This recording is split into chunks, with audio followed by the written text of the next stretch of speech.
आज का हमारा ख़ास मज़मून है गुज़रे साल में 2021 में खुदावंद की बेशुमार नेमतों और बरक़ात के लिए शुक्र अदा करना। बेशक गुज़रे साल में ऐसे लोग भी हैं, ऐसे घराने भी हैं जो परेशानियों का शिकार रहे, इसमें कोई शक नहीं। लेकिन क्या हमने अपनी कामयाबियों में ही खुदावंद का शुक्र अदा करना है? क्या हमने अपनी फतहमंदी में ही खुदावंद का शुक्र अदा करना है?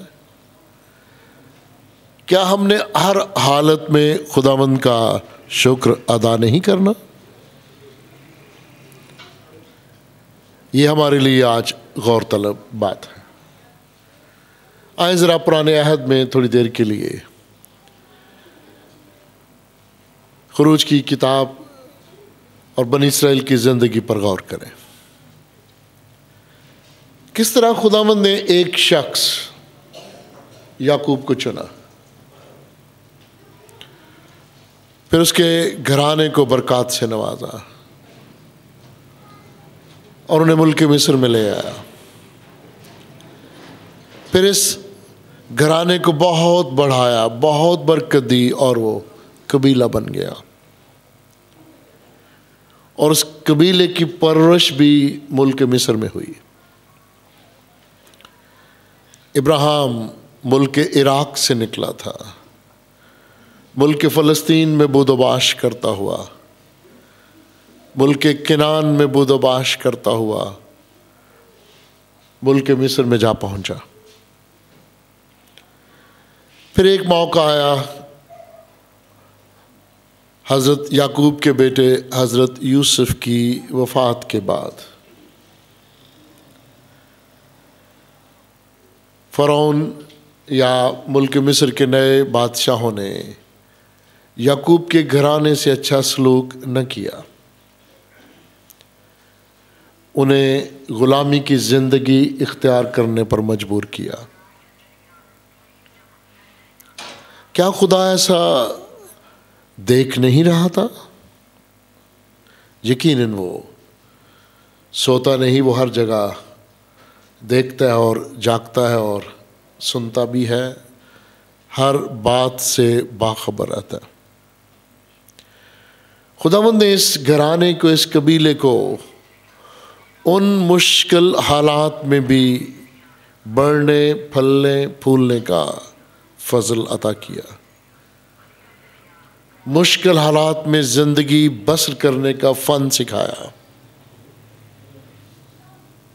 आप जानते होंगे कि बनी इसराइल की बेटियां बस औकात बग़ैर दाई के भी बच्चे को जन्म देती थीं। मिस्र के बादशाहों ने उनके प्लॉटों को भी मारना चाहा। अब ऐसे हालात में वक्त मुकर्रर पर खुदावंद फ़िरौन बादशाह को अपनी कुदरत और अपना इख्तियार भी बताना चाहता है। वो पल भर में बनी इसराइल को वहाँ से निकाल सकता था, पल भर में। लेकिन एक ऐसा अमल है जिसमें से उसने मुल्क के मिस्र के लोगों को भी गुजरने दिया और बनी इसराइल को भी गुजरने दिया। हर बार मूसा को ताकीद की, अब के बार जा, अब फ़िरौन तेरी बात मानेगा। और फिर फ़िरौन का दिल सख्त कर दिया और फिर मूसा को अब के बार जा, और आखिरी बार कहा कि नहीं, अब वो तुझे जाने देगा। और ये इतनी बार जो मैंने उसका दिल सख्त किया था, इसलिए किया था कि वो खुदा के मोजज़ात को जाने, उसकी कुदरत और इख्तियार को जाने और आइंदा आने वाली पुश्तें भी जाने कि खुदा कितना ताकतवर है। उन्हें एहसास हो कि वो खालक और मालिक है, वो सब कुछ कर सकता है।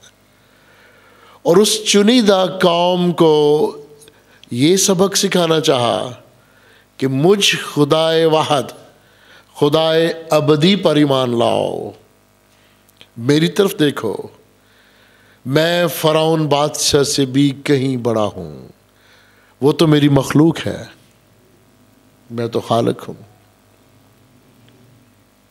अजीज़ो, अब इस चुनीदा कौम को खुदावंद मुल्क मिस्र से ले आया, जिस जाओ जलाल से वो लेकर आया, जिस ज़ोर से वो लेकर आया, जिन खूबसूरत मोज़ात में से उसने कौम को गुजारा, जो अजीबोगरीब मोज़ात उस कौम ने देखे मुल्क मिस्र में और मुल्क मिस्र से निकलने के बाद, समंदर का 2 हिस्सों में बंट जाना, और उसके अलावा उस 40 साला बियाबानी ज़िंदगी में फिर बहुत सारे मोज़ात। क्या ये काफ़ी नहीं था? किसी पर ईमान लाने के लिए, किसी पर एतमाद करने के लिए इतने सारे मोज़ात, अहद व पैमा काफ़ी नहीं? आज के दौर में लोग कहते हैं चलो 1-2 बार मिलो, 2-4 बार मिलो, फिर देखेंगे परखेंगे, और उसके बाद उससे ताल्लुक़ नाता जोड़ लेते हैं। लेकिन हम इंसान भी बड़े ही अजीब हैं। अपने दुनवी मामलात में हम चंद बार परखने के बाद मुतमिन हो जाते हैं, लेकिन उस खुदाए वाहद को पता नहीं हमने अपनी ज़िंदगी में कितनी बार परखा है। उस खूबसूरत कौम को देखिएगा, चुनीदा कौम को देखिएगा, इतने बड़े बड़े मोज़ात मैंने और आपने कभी अपनी आंखों से नहीं देखा। समंदर को 2 हिस्सों में तकसीम होते, लेकिन हम ईमान के वसीले उसे मानते हैं, कबूल करते हैं। और हमारा तो ये भी ईमान है ना, अंजील मुकद्दस के मुताबिक, वो बारिक है वो जो ईमान बगैर देखे ईमान लाते। अब जो बार बार देख रहे थे उनका ईमान देखिएगा ज़रा। 40 साला बियाबानी ज़िंदगी को हम तरबियती वक्त कहते हैं, ट्रेनिंग। और आप जानते हैं मैंने कई बार इस गिरजाघर में तालीम के अलावा तरबियत पर ज़ोर दिया है, और हज़रत सुलेमान का मैंने वाक़या हमेशा दोहराया है। और फिर ये भी मैंने यहाँ दोहराया है कि हमारे मुल्क में एक तबका है जो अनपढ़ है, एक है पढ़ा लिखा, और एक है तालीम याफ्ता, और एक है तरबियत याफ्ता। तालीम याफ्ता के बारे में भी मैंने कहा है, मैंने बड़ी बड़ी ब्याह शादियों पे बच्चों ने परखा है कि ये जो तालीम याफ्ता लोग हैं भला ब्याह शादियों के मौक़ों पर कैसे नज़र आते हैं। और आपको पता ही है ना, जो ही ब्याह शादी वाला घर जो है ना वो ऐलान करता है रोटी खुल गई, और फिर एकदम तालीम याफ्ता MA पास PhD भी खुल जाते हैं। ऐसे खुलते हैं अपने कपड़े ख़राब कर लेते हैं, और मैं चुपके से अपने मेज़ पर बैठा रहता हूँ क्योंकि मैं उस तजर्बे से गुज़रा हूँ। मैं भी जवानी और नौजवानी में रोटी खुलने के साथ खुल जाता था, और कई बार गिर भी पड़ता है। ये तरबियत की कमी है ना, सब्र भी नहीं है ना, उस ख़ानदान पर भरोसा भी नहीं है कि आखिर उन्होंने 200 घर लोगों को बुलाया है, खाना 300 का होगा ना। तरबियत की कमी है। और मैं वो बहुत सारी मिसालें नहीं दूंगा। मेरा अपना एक भाई, वो 4 बंदों का खाना लेके आ रहा और गिर गया, और मैं दूर बड़ा देख के हंस रहा था। मैंने कहा हुण मैं थोड़ा आज तरबियत याफ्ता हो गया। अजीज़ो, इतनी खूबसूरत तरबियत, 40 साला बियाबानी ज़िंदगी, खुदा खुद उनकी तरबियत करता रहा। खुदावंद रात को भी उनकी निगरानी करता रहा और दिन को भी अपनी मुहाफ़ज़त में रखता रहा, और ख़ुद उन्हें हर उस नेमत से नवाजता था जिसकी उन्हें ज़रूरत थी। आपको याद है वो चट्टान जहाँ से मीठा पानी निकला था, और उस जगह जहाँ कड़वा पानी था और वो बुड़बुड़ाए थे। खुदावंद ने उनका इम्तिहान लिया था कि भला देखूं, रोज़ अच्छी खुराक खाते हैं। आज जब हम अशारबानी की रस्म अदा करे थे ना कि इसे लो ये मेरा बदन है, वो मन भी यीशु ही है, वो मन यीशु है। देखिए 40 साल वो मानी खाया ना उन्होंने। एक एक लफ्ज़ का जब आप जायज़ा लेंगे तो वहाँ आपको खुदावंद यीशु मसीह का जो भेद है वो नज़र आएगा। और आज जो ज़बूर आपने गाया 48 ज़बूर, सेउन दे दुआले फिरो और फिर वो तेरी हैकल दे विच कीता, और फिर सबसे बड़ा बादशाह का जिक्र उसमें आता है, लश्करों के रब का जिक्र आता है। वो कौन है? वही खुदावंद यीशु मसीह है जो उनके आगे आगे चलता है। उसका ज़हूर वो देख रहे हैं। ज़िंदगी की रोटी उनके साथ है, ज़िंदगी का पानी वो है जो ये पिएगा वो कभी प्यासा नहीं होगा। और उस चट्टान पे कहा इस पे लाठी मारो, और पानी निकलाया। वो चट्टान भी यीशु ही है। लेकिन उस जगह ये लोग बुड़बुड़ाए थे ना, न शुक्रापन आज का हमारा मजमून है। पिछले सालों में गुजरे हुए सालों में उन नेमतों के लिए खुदा का शुक्र अदा करें। अगर इन साल महंगाई की वजह से अच्छे कपड़े नहीं मिले तो भी खुदावंद का शुक्र अदा करें। इन साल को अच्छी नेमत नहीं मिली, अच्छी चीज़ नहीं मिली, फिर भी खुदावंद का शुक्र अदा करें। देखिए खुदावंद मैं तेरा शुक्र अदा करता हूँ। इस मुआशरा में ऐसे लोग हैं जो गली कूचों में सड़कों पर मांगते फिर रहे हैं, नंगे पांव, गंदे कपड़े, बदबूदार कपड़े। क्या हम उनसे अच्छे नहीं हैं? कितने खूबसूरत माहौल में आप दुआ बंदगी करते हैं। साल के शुरू में आप यहाँ आके बैठ के हैं। पिछले गुजरे साल में वबा से खुदावंद ने आपको बचा लिया। और मुझे पक्का पता है अक्सरियत ने वैक्सीनेशन नहीं करवाई इस मुल्क में।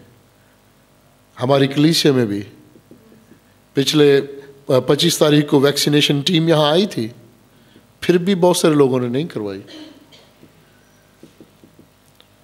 लेकिन खुदावंद का फजल देखिएगा, उसकी रहमत देखिएगा, वो फिर भी आपको बचाता है, हमें बचाता है। हम बुड़बुड़ाते हैं तो फिर वो हमें फिर गले लगा लेता है। चलो ये खारा पानी, नमकीन पानी देखकर बुड़बुड़ाए हैं तो मैंने मीठा पानी दूंगा, क्योंकि मैं चट्टान हूँ जिससे पानी निकलता है और वो कभी ख़त्म नहीं होता। अजीज़ों, इस कहानी को, इस हकीकत को याद रखिएगा और अपनी ज़िंदगी से मुआजना कीजिएगा। 40 साला तरबियती कोर्स और आजकल जो हफ्ते का कोर्स है, 21 दिन का कोर्स है, उसे भी अपने जहन में रखिएगा। हम मशरूम्स को क्या कहेंगे? खुम्बे। अंग्रेजी ज़बान में कहते हैं मशरूम ग्रोथ, जो है ना, जो खुम्बे हैं एकदम निकल आती हैं गंदी जगह से ना, वो तो खैर खेतों में उगाते हैं। मशरूम खुम्बे बड़ी किस्मों की हैं और ये कैंसर की बीमारी के लिए बेहतरीन ग़िज़ा है। और हमारे मुल्क में तो मशरूम ज़्यादा, खुम्बे ज़्यादा उगाते नहीं हैं। मैंने गांव में देखा अक्सर गंदगी के ढेरों पे उगी रहती हैं। और हमने बचपन में ये सीख लिया था, जो आजकल नहीं रहनुमा पैदा हो रहे हैं, हम कहते हैं ये मशरूम ग्रोथ है, खुम्बों की तरह। कई मेरे ऐसे बच्चे हैं, दोस्त हैं, कहते हैं नहीं ये फार्मी मुर्गियाँ ने, ब्रायलर ने। कोई तरबियत नहीं है।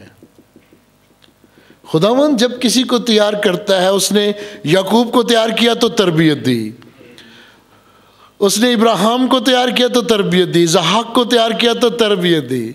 और इसहाक की तरबियत का वो लम्हा अजीज़ों, वो आंखों में आंसू आ जाते हैं जब वो अपने बेटे पर छुरी चलाने लगता है। ये तरबियत, ये टेस्ट है, ये इम्तहान है। हमारे बुजुर्गान बाप दादा को बहुत अमीर तो नहीं थे ना। आज मैं लोगों को देखता हूँ तो हैरान होता हूँ। बेशक महंगाई है, इसमें कोई शक नहीं, लेकिन ज़रा 50 साल पहले की महंगाई को देखिएगा। किसी के घर मेहमान आ जाते थे ना, तो घर वाले क्या करते थे, पड़ोस में जा कहते थे थोड़ा जा सलूना दही, ज़रा परौने आए ने, थोड़ा जा दुध दही, चाह बनानी परौने आए ने, थोड़ा जा चार दही। आराम से मेहमानों को संभाल लेते थे, घर में कुछ भी नहीं। वो मोहब्बत, वो खूबसूरत रफाकत और शराकत, और वो कनायत पसंदी, वो सब्र, वो सब्र शुक्र। कच्चे मकान, कोई पंखे नहीं, कोई बिजली नहीं, खुदावंद तेरा शुक्र हो, खुदावंद तेरा। और आज हम अच्छे माहौल में भी खुदावंद का शुक्र अदा नहीं करते। अच्छे गिरजाघर की कदर ही नहीं। सर्दियों में कहते ठंड लगती गिरजे च, गर्मियों में गर्मी लगती है।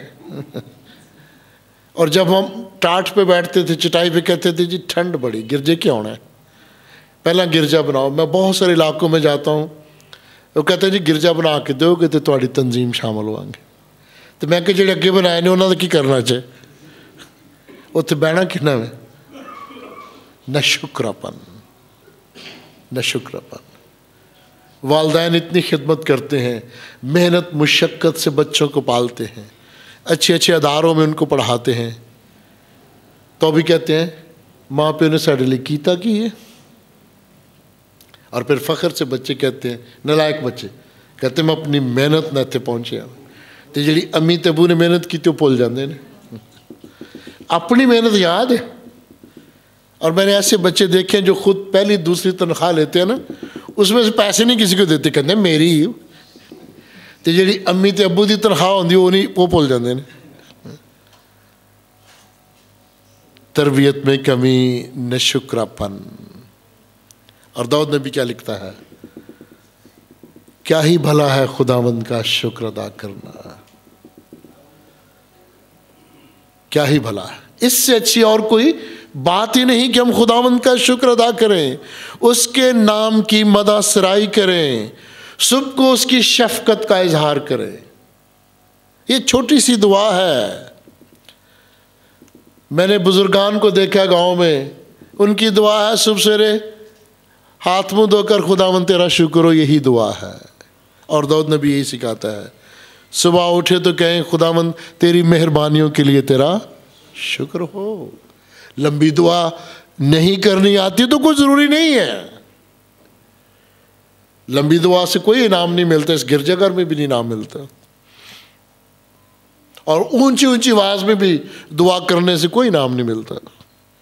अच्छी नीयत, दिल से मांगना, सिद्के दिल से मांगना, आए खुदावंद तेरा शुक्र हो, तेरी शफकत के लिए, तेरी मेहरबानी के लिए।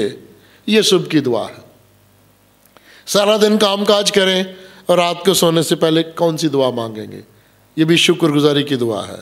दुआ क्या है, खुदावंद तेरी वफादारी के लिए तेरा शुक्र हो। कोई ज़रूरत है लंबी दुआ की? उठने बैठने कोई ज़रूरत नहीं है, लेट के भी कर सकते हैं, बैठे बैठे कर सकते हैं।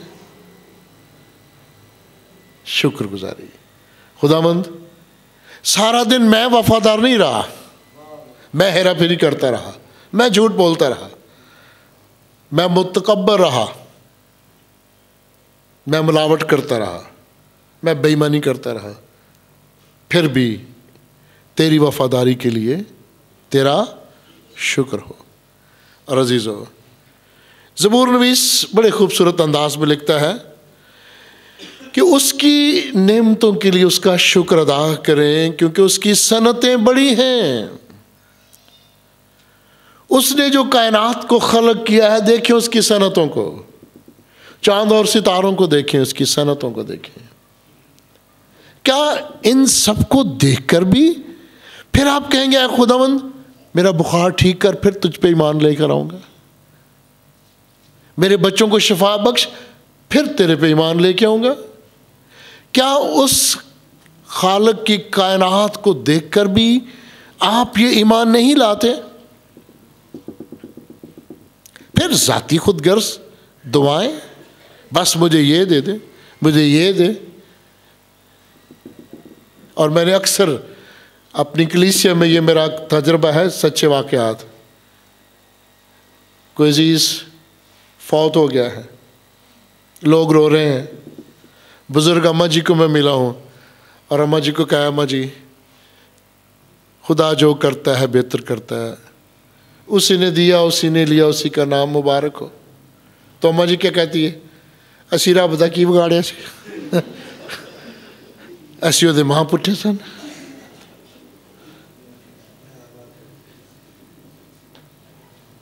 हम जानते ही नहीं कि उसने हमारी जिंदगी में हमें क्या क्या अता कर दिया है। तो बंदा पूछे अम्मा जी अगर उसकी मर्जी ना होती तो वो पैदा ही ना करता, फिर आप क्या करते? फिर किससे गिला करते? हैवान खसलत इंसान ये नहीं जानता, जिसकी सोच हैवानों जैसी है वो नहीं जानता। अहमक नहीं जानता कि खुदा क्या करता है, अहमक खुदा की हिकमत को नहीं जानता। और इसी तरह के हैवान खसलत अहमक शरारत करने वाले शरीर घास की तरह उगते हैं, बदकिरदार फलते फूलते हैं, और मैं और आप शिकवा करते हैं ऐ खुदावंद तूने इन शरारती लोगों को, बदकिरदार लोगों को, हैवान सिफ्त लोगों को क्यों बढ़ने फलने फूलने दिया है? क्यों ये करोड़पति हो गए? क्यों ये अरबपति हो गए? ऐ खुदावंदा साढ़े घर तो जुली भी नहीं, ये क्यों हो गए?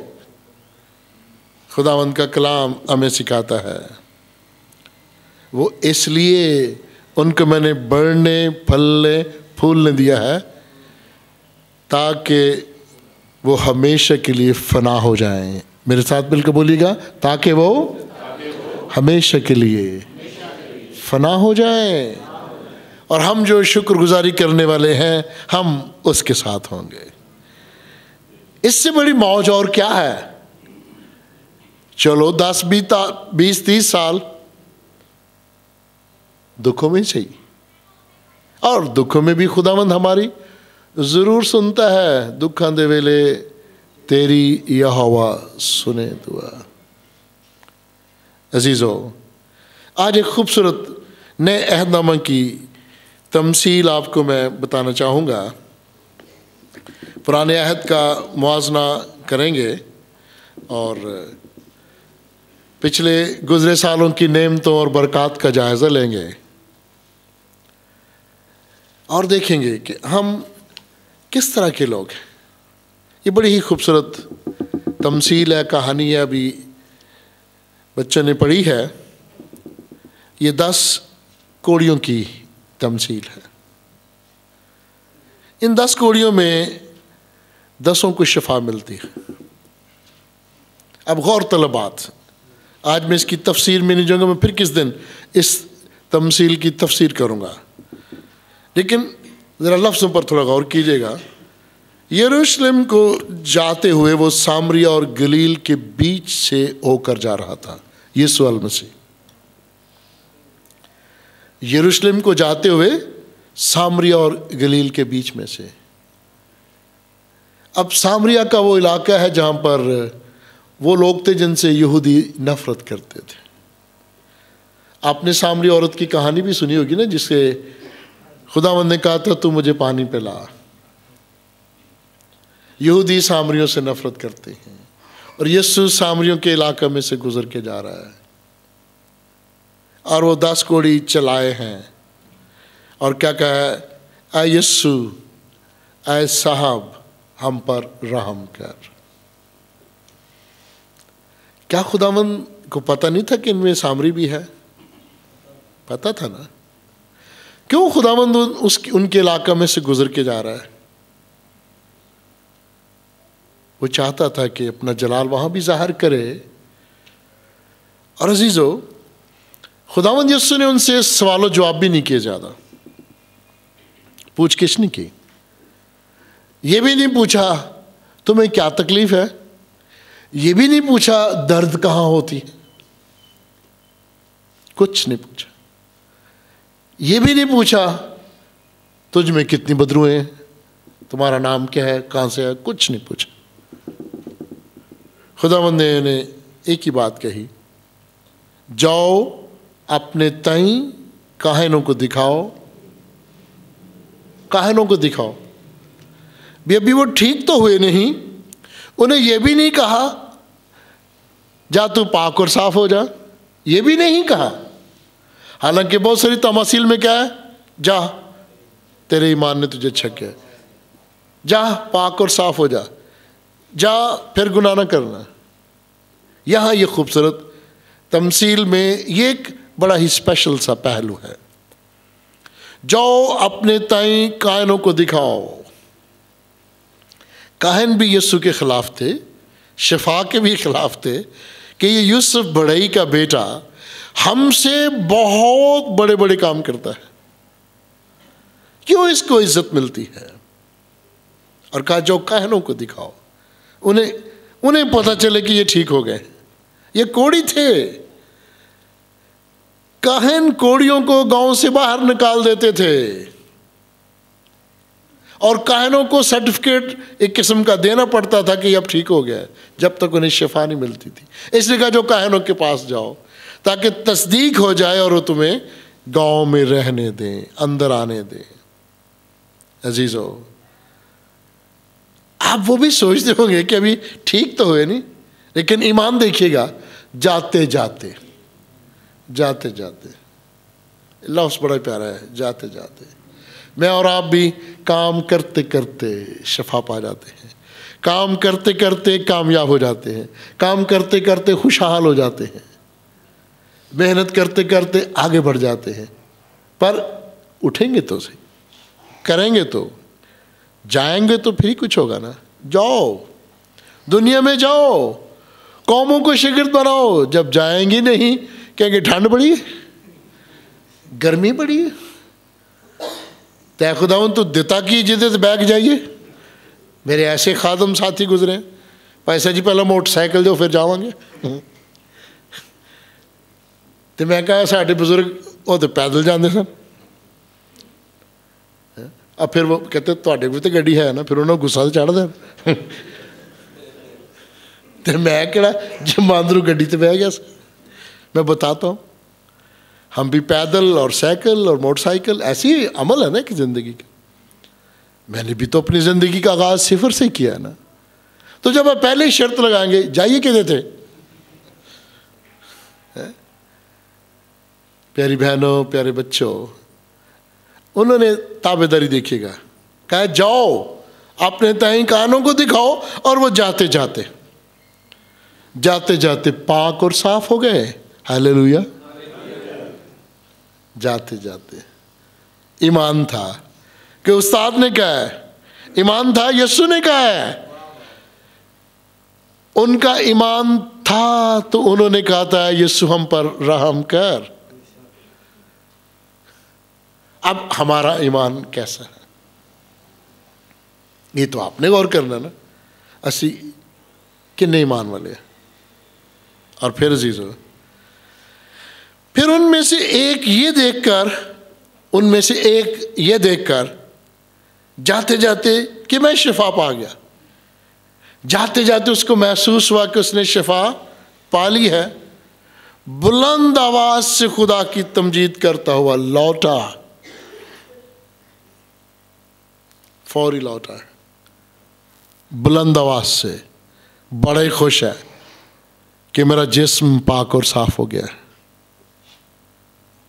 दूसरा स्टेप, जाते जाते फिर वापस बुलंद आवाज से खुदावंद की तमजीद की है और मुंह के बल यीशु के पांव पर गिरकर उसका शुक्र करने लगा। मुंह के बल गिरकर खुदावंद यीशु मसीह का शुक्र करने लगा। शुक्रगुजारी का मजमून है ना आज, उसकी नेमतों और बरक़ात को याद रखते हुए शुक्र अदा करना। क्या है खुदावंद, हम कुछ भी नहीं थे, तूने हमें कारोबार अता कर दिया। हम कुछ भी नहीं थे, तूने हमें रहने के लिए अच्छी जगह अता कर दी। हम कुछ भी नहीं थे, तूने हमें यहाँ इतना खूबसूरत गिरजाघर दे दिया। तो हमें गांव से वीरानों से उठा के यहाँ शहर में ले आया। यहाँ हर सहूलत मौजूद है। यहाँ हमारी सिक्योरिटी के लिए हुकूमत वक्त ने पुलिस अफसरान को भेज दिया है। तेरा शुक्र हो उसकी नेमतों के लिए। अच्छा, 9 जो है वो चले गए हैं, वापस नहीं आए। मेरे ख्याल काहिनों को दिखाने चले गए, वहां जाके मसरूफ हो गए या भूल गए, या उन्होंने सोचा कि हम अब ठीक हो गए, पाक साफ हो गए, चलो हम पहले अपने घर चलिए। उन्हें दिखा के जाएं, जाके दिखाएं कि देखो हम बिल्कुल ठीक हैं। जिसके वसीला से शिफा मिली, जिसने शिफा दी, उसके पास पहले जाना चाहिए था। वो नहीं गए। और उनमें से जो वापस आया वो कौन था? वो सामरी था। और सामरियों से यहूदी नफरत करते थे। ये यहूदी और गैर अक़वाम के मिक्स लोग थे और यहूदी बुरा बनाते थे अगर उनके बच्चे बच्चियां गैर अक़वाम में शादी करें तो अब सामरी जो है ये मिक्स लोग हैं, यहूदी और गैर अक़वाम के लोग।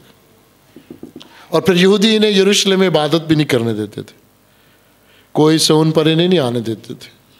और सामरियों ने फिर अपने लिए कोहे गर्जीम पर अपनी हैकल बना ली थी, मानते वो खुदा को थे।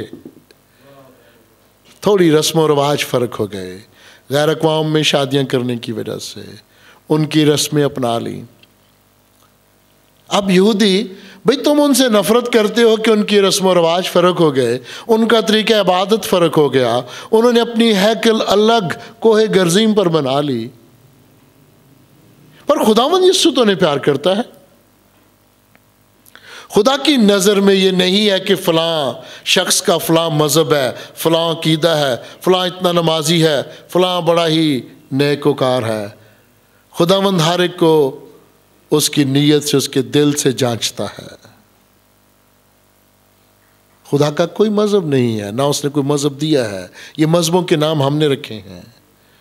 मसीहत का नाम भी इंताकिया में लोगों ने रखा था कि ये मसीह के मानने वाले लोग हैं, वरना पुराने अहदनामा में जो हमारा नाम है वो खुदा के लोग हैं। आए यहोवा दे लोगो, ईमानदार है हमारा नाम। असल में इंताकिया में पहली बार लोगों ने यीशु के शागिर्दों को मसीही कहना शुरू किया। अब खुदावंद की नज़र में ना कोई यहूदी है और ना कोई आम दूसरी कौम का शख्स। जिससे नफरत की जाती है, जिनसे नफरत की जाती है, खुदावंद उन्हें शिफा देता है, उन्हें आराम देता है। और देखो, गैर कौम या वो जिनसे नफरत थी अच्छे निकले ना, शुक्रगुजारी करने आए। अब आप मुझे बताएं, क्या आप सामरी हैं कि मसीही हैं? हम भी गैर कौम के लोग हैं, गैर कौमों में से आए हैं, लेकिन आज़ाज़ ये है कि खुदावंद ने हमें चुन लिया है। हम मसीह के लोग कहलाते हैं, पर है नामी मसीह, है नामी मसीह। हम गैर कौम से नफरत तो करते हैं कि वेखो जी हो तो यीशु दी इबादत नहीं करते, भी वो करते नहीं करते तो तू केड़ा भार ढा लिया तो अपनी करतूतां वेख, तेरी करतूतों में उनकी करतूतों में कोई फ़र्क है? अब यहूदी सामरियों से नफरत करते हैं पर इंसानियत नहीं दिखा रहे। उस कोड़ी को ज़रा भी रहम और हमदर्दी से देख नहीं रहे, पर यीशु ने रहम किया और उसने शुक्रगुजारी की। और फिर यीशु ने उससे पूछा, क्या 10 पाक साफ नहीं हुए? फिर वो 9 कहाँ? 9 कहाँ? अगर यीशु ढूंढना चाहता तो ढूंढ तो सकता था ना, लेकिन उनसे सवाल किया कि भाई 9 किथे जे? 9 किथे जे? ए कल ही आ गया है, 9 5 गए। प्यारी बहन और प्यारे भाइयों, कहा इस परदेसी के सिवा, सामरी गैर कौमी परदेसी है, इसके सिवा कोई और लौट के नहीं आया। फिर खुदावंद ने उसे कहा, उठकर चला जा, तेरे ईमान ने तुझे अच्छा किया। इस हिस्से पर भी गौर कीजिएगा। पहला हिस्सा है जिस्मानी शिफा, वो ठीक होके आया है और झुक के खुदावंद के कदमों में शुक्रगुजारी कर रहा है। अब दूसरी बार कौन सी शिफा है? अब रूहानी शिफा है, अब निजात है। जा, तेरे ईमान ने तुझे अच्छा किया। जिस्मानी शिफा और दूसरी रूहानी शिफा। खुदावंद ने उसे कबूल कर लिया। अब वो खुदावंद का लेपालक बेटा और बन गया है। हम पहला स्टेप जो है ना जिस्मानी शिफा वाला, उसका फायदा उठा के भाग जाते हैं। क्यों जी? ऐसे ही है ना। और घर पहुंचते तो फिर ऊँजते ऊँजी, फिर इन्हें बीपी ठीक तो नहीं होया, लेकिन जब कन्वेंशन में खड़े हैं तो कहते हैं जी मैं ठीक हो गया। फिर रहनुमा कहता है बाज उठाओ, फिर वो कहते हैं हिलो जुलो, ऐसे कहते हैं ना। कहते हैं लेट के दिखाओ, उठ के दिखाओ, कहते जी ठीक है। घर गए, फिर कहते नहीं अजय तो कमर से दर्द है। फिर वैसे अगली जमात में अगले रोज़ फिर आ गए, फिर खुदावंद मुझे शिफा दे। उस पादी साहब कहेंगे जी शिफा दे, और वो शिफा का ठेकेदार आगे कहता है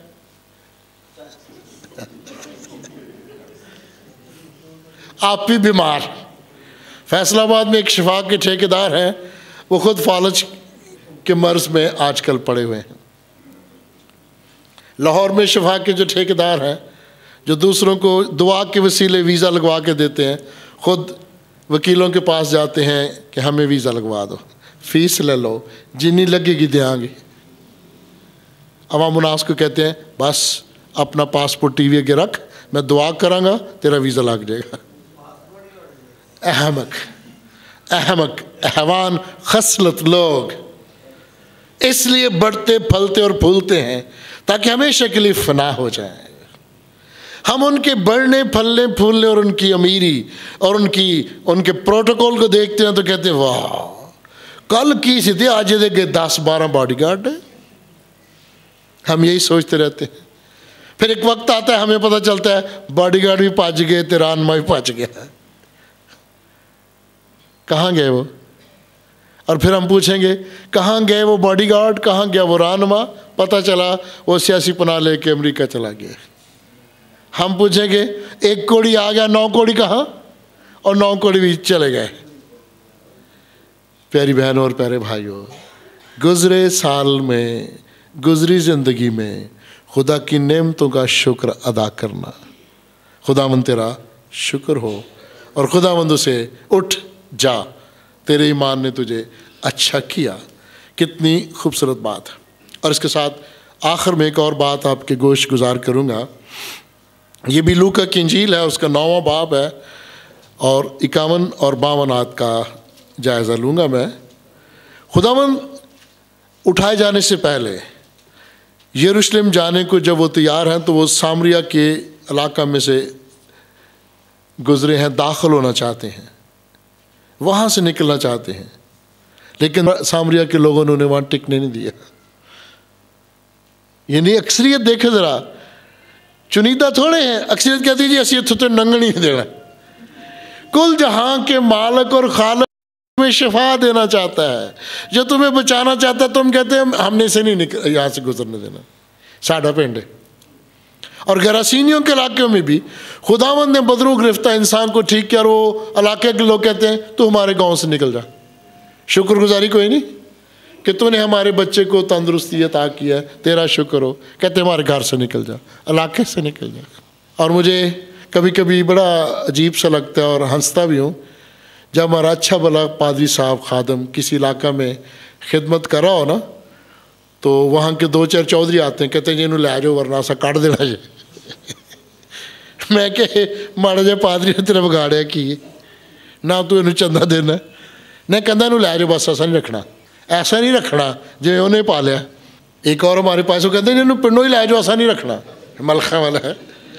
और वो साथ वाली कॉलोनी में रहता है बेचारा, कहता मैं तुहाडे पिंड ते नहीं रहिंदा, कहता नहीं इस इलाके च नहीं रहन देना।